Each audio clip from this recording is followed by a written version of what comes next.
And while it is still only May, not much left of it at that, this weekend did mark the unofficial kickoff to summer. And while it's normal to be preoccupied with the weather and vacation, this summer could be a very busy one for you and your money.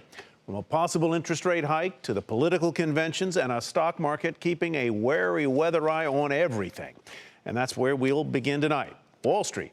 Dominic Chu takes a look at the unknowns facing the summer markets.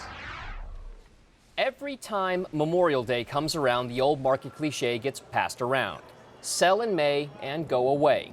In other words, are you better off taking a vacation from the markets and enjoying what you can during a summer vacation? Well, like in summers past, this year there are a number of reasons why markets could get a bit jittery. I think as we look at headwinds or we think about what could cause markets to falter perhaps in the months to come, not only is the Fed raising rates potentially a source of volatility depending on if they manage expectations properly. Of course, the Brexit vote, the referendum on whether or not Great Britain chooses to stay within the European Union or leaves the European Union is certainly a source of volatility and could become a headwind.